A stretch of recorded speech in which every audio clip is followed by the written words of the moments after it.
Hello everyone, welcome to my channel. I hope everyone is having a wonderful day. Before starting the video, please go ahead and hit the subscribe button and give this video a like up, bold, and the beautiful spoilers for August 18 to 22, 2025 C. Thorsten K. and Catherine Kelly Lang's Ultimate Betrayal.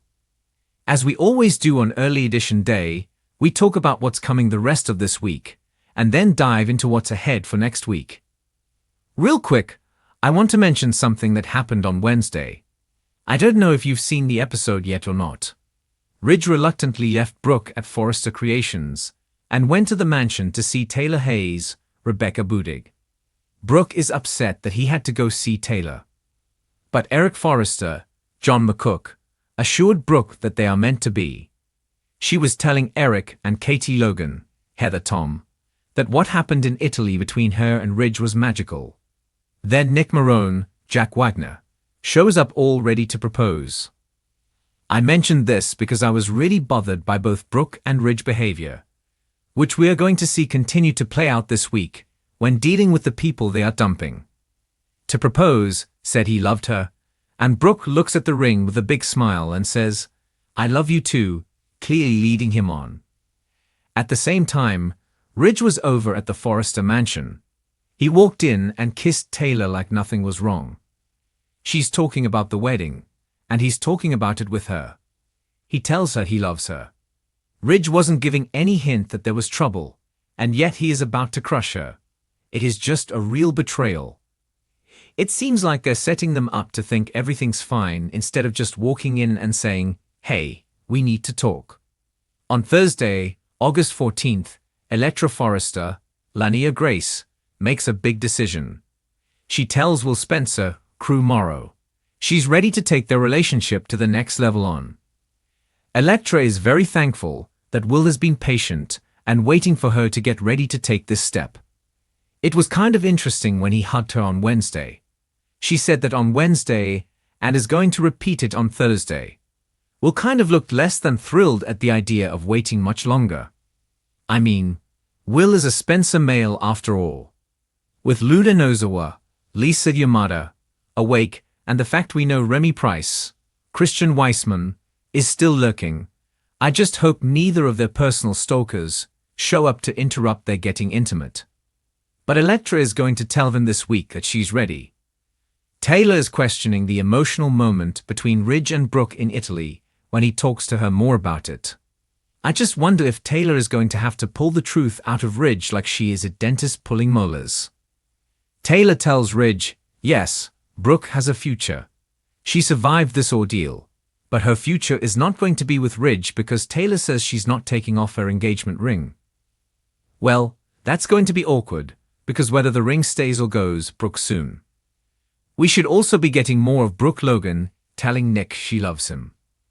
It'll pick back up where it was on Wednesday and repeat.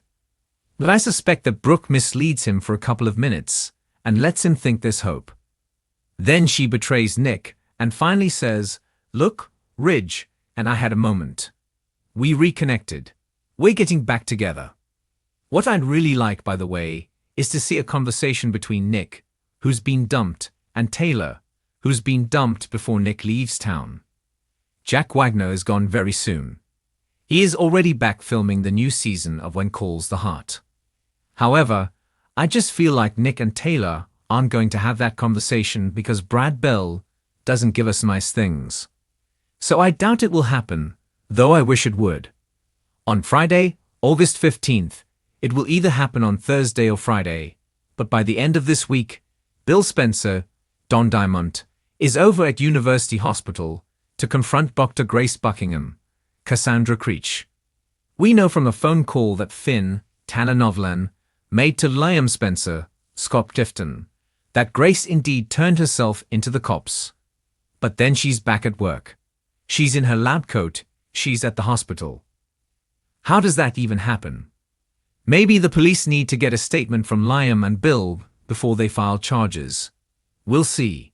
But Bill's going to go over there, and he has already said he's going to make her pay.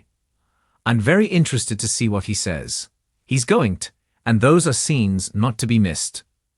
Also on Friday, Sheila Carter, Kimberlyn Brown, overhears Katie at Il Giardino asking Deacon Sharp, Sean Cannon, if she can throw a small party for her son Will. I'm guessing it's probably Katie planning a birthday party for Will, since he was born on September 25th. It's funny because he should be turning 13. And instead, we've got this intimacy plot. So Sheila, just to make sure nobody suspects Luna is alive. Sheila may also be spying on Will because she knows how obsessed Luna was with him. Let's face it, she still is obsessed with Will. Right after she woke up from that coma, Luna was thinking about kissing Will Spencer. So the crazy is not out of Luna's system. Liam did not shoot her sane, and that's a little scary. Also on Friday, Sheila and Lee Finnegan, Naomi Matsuda, spend time with Luna, who is healing. She's moving right along in her progress. She's still in the hospital bed, but she's in civilian clothes. She's in jeans. She's hanging out, laughing with the grandmas. Sheila brings her granddaughter a present. The three of them discuss that no one can know that Luna is alive. They are figuring out how to get her a new life. I suspect it has to be outside of Lay. I do know that Lee Finnegan said she wanted to rehabilitate her granddaughter/niece, but I'm not sure if that's possible. The week of August 18th through 22nd, Liam is trying to figure out what is next. He had quit his job when he and Bill Spencer argued. But I know Liam's dad wants him back at Spencer Publications. You know, this has just been earth-shattering for him. He's got to put his little world back together and figure out where he goes from here. Ivy Forrester, Ashley Brewer, may finally tell. He's been mostly hanging out with Hope Logan, Annika Noel, these days, but she's engaged. Thomas Forrester, Matthew Atkinson, is also on his way back to La, which is another complication. Ivy told Electra recently how Liam was the best boyfriend ever. Of course, we know Ivy really wants Liam back. I would like that because it would mean Ivy would stick around. Electra is ready to get intimate with Will. He's going to be thrilled. He's been very understanding. But at the same time, I doubt Electra is going to say, "Ok," and they jump straight to it. I'm betting Will Spencer might be wanting to jump straight to it now that she has said, "Ok." Hope fills Carter Walton, Lawrence St. Victor, in on Liam's ordeal.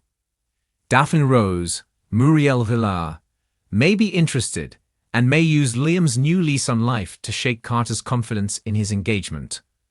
Luna is worried about what comes next as well. But what's troubling is that Will is still on the front burner of her brain while he and Electra are moving forward. They're very relieved she's dead. It just seems unlikely that Will and Electra nightmare with Luna is really done. Sheila makes Deacon suspicious. She's going to be spending a lot of time away from Il Giardino, hanging out with Luna and Lay. I bet Deacon wonders where she is. Hopefully, Deacon is not going to think that his 8-toed honey met a new man, follows Sheila, and finds out about Luna. Also, Brooke may lose patience waiting for Ridge to ditch Taylor if he doesn't man up and take care of business in these 2 weeks. We'll see how that goes. Plus, you may have already heard Thomas is back in early September. Also, Taylor is still in Lay in early September. I've seen leaked scripts with her name listed as one of the characters during the first couple of weeks.